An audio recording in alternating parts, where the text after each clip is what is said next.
Sherlock, the floor is yours. Thank you, Cian Corla. I am not joined today by my colleague Anne Rabbitte. She is unavoidably detained in the RTE studios, so we have an agreement that I would take the issue and we speak as one voice on this matter.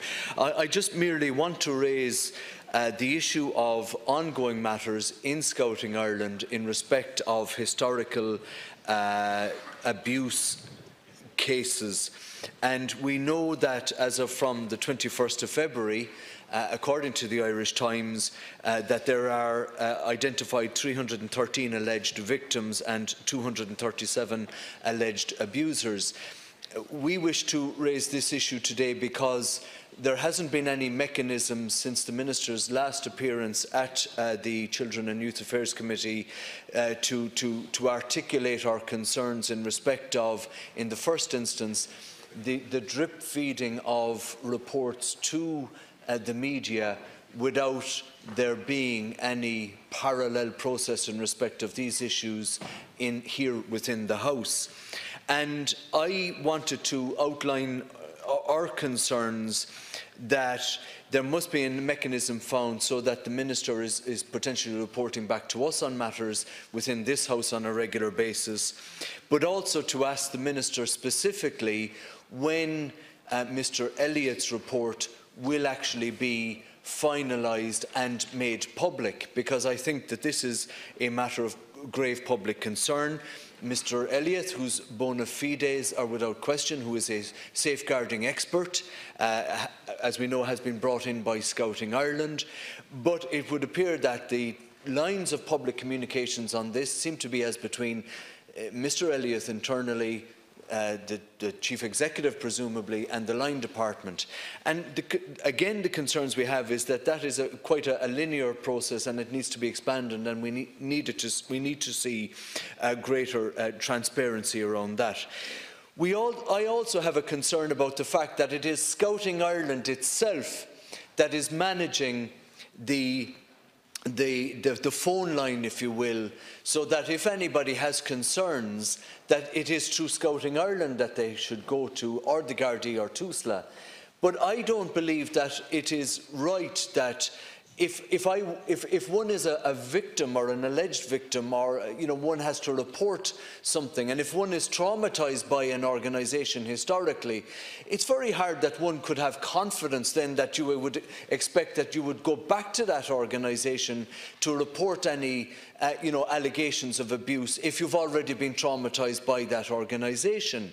And I just wanted to put that on the record, because I do believe that it's an issue that needs to be addressed, that there are people out there who do not have confidence in Scouting Ireland, notwithstanding the bona fides of the child protection expert that has been brought in, that they can have confidence that their issues are going to be dealt with through the prism of Scouting Ireland, as it is as the phone line or the support line is constituted at present. There is a danger there that you re-victimise the people that have already been traumatised. So what I am asking the Minister to consider here is that an organisation like One in Four would liaise with the child protection expert in Scouting Ireland, the person that has been hired as an internal advisor, who is an external person, and that there would be some liaising through the Minister's department, through TUSLA, and maybe an organisation like One in Four would be brought in to examine the mechanisms and methodologies which are being used at present in respect of the processes that are there in dealing with the historical cases. Thank you, Deputy Minister. Deputies, like all in this House, I share the huge concern of parents about safeguarding issues in Scouting Ireland. As Minister responsible for the safety, protection and care of children and young people, I have given the very serious concerns raised about Scouting in 2018 the highest priority. This has included direct face-to-face engagement with the leadership of the organization to set out in person my concerns. With this in mind, I wish to inform deputies, the Oireachtas, and most importantly, parents across the country about information which I have become aware of in the past few hours. In recent days, TUSLA, the Child and Family Agency, has written to Scouting Ireland highlighting serious concerns about that organization. It is my intention today to put that letter into the public domain, both through my department's website and by circulation to all members of this House. In the letter, TUSLA outlines issues about the implementation of Children First within Scouting Ireland. I wish to inform parents and deputies immediately of 8 recommendations which the child safety and protection experts of TUSLA have made to the Chief Executive of Scouting Ireland. Firstly, it is imperative that a proposed meeting between Scouting Ireland Board of Management is progressed without delay. Secondly, the actions of key personnel holding a role in safeguarding within Scouting Ireland may have been compromised, and that further consideration may have to be given to this. Consideration should be given to nominate the CEO of Scouting Ireland to be the principal liaison in relation to work on Children First. A subcommittee should be put in place to review the child safeguarding statement and procedures throughout that organization.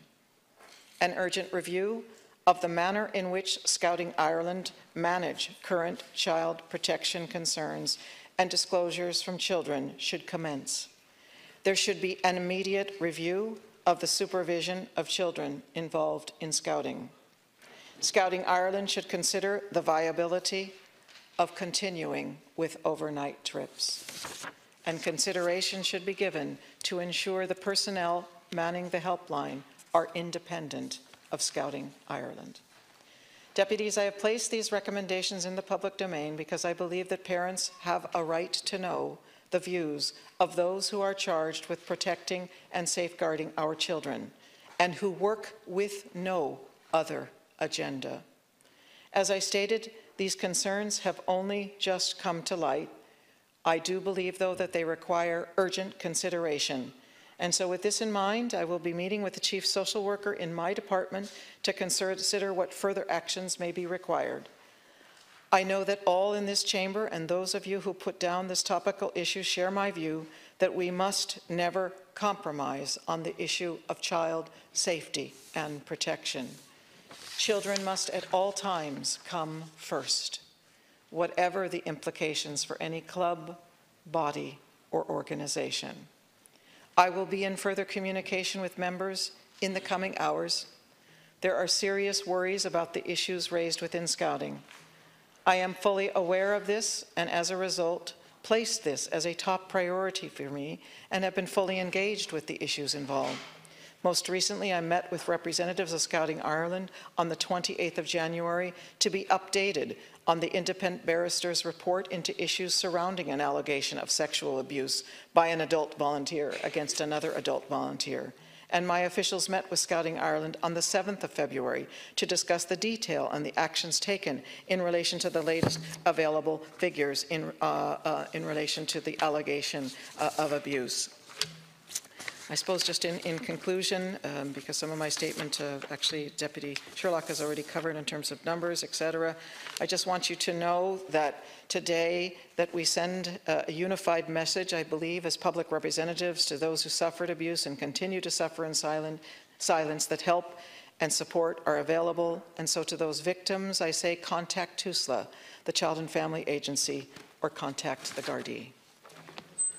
Thank you very much, and I welcome the Minister's response. And we're hearing of this quite literally, almost as it is happening. I have a concern about the Minister's reply, to be quite frank about it, because notwithstanding her openness and transparency, I have asked specifically that in historical cases that there would be a mechanism found where there is an independent organisation acting outside of the Scouting Ireland family, if you will, that would deal with the helpline, because that is important. Now, the Minister does say that consideration should be given to ensure the personnel manning the helpline are independent of Scouting Ireland. There's a mechanism there to bring in an organisation like 1 in 4, because I think now that there is a lack of confidence in Scouting Ireland to be able to deal with its own affairs. And I have to say, quite frankly, Ceann Comhairle, when the Minister says that consideration should be given to nominate the CEO of Scouting Ireland to be the principal liaison in relation to work on Children First, I have a little little bit of a concern about that, because I think we need to examine the dynamics that exist within Scouting Ireland in relation to its governance. And I think now the government, and notwithstanding the Minister's robust reply, now needs to take this completely out of Scouting Ireland's hands and deal with this absolutely and independently, if there is to be confidence on the part of those very parents who have children who are, part of Scout troops throughout the country. And I think there's a big shadow now being cast right across Scouting Ireland as a result of these revelations. And speaking as a parent myself, I'm very concerned that if Scouting Ireland, as it's constituted presently, notwithstanding the governance issues that it's going through and notwithstanding the issues in relation to child protection that it's going through currently, that if it does not command the support of the very organisation that it seeks to represent at present. And that's why I think the government needs to further intervene to take it completely out of their hands at the moment to deal with these issues. Minister, to conclude. I really appreciate Deputy Sherlock's strong response there, and I acknowledge that. I think in relation to your first set of questions or issues, what I have done is place on the record of the House the recommendations that TUSLA has made to Scouting Ireland in the context of their role as implementing the protections that are there for children in terms of Children First legislation. So what you're referring to there is what TUSLA has said. Secondly, I've also indicated, Deputy Sherlock, that there are a number of actions that I will be engaged in the next couple of hours in order to provide that what I believe is the most appropriate response in relation to the information I have just received effectively in the last couple of hours.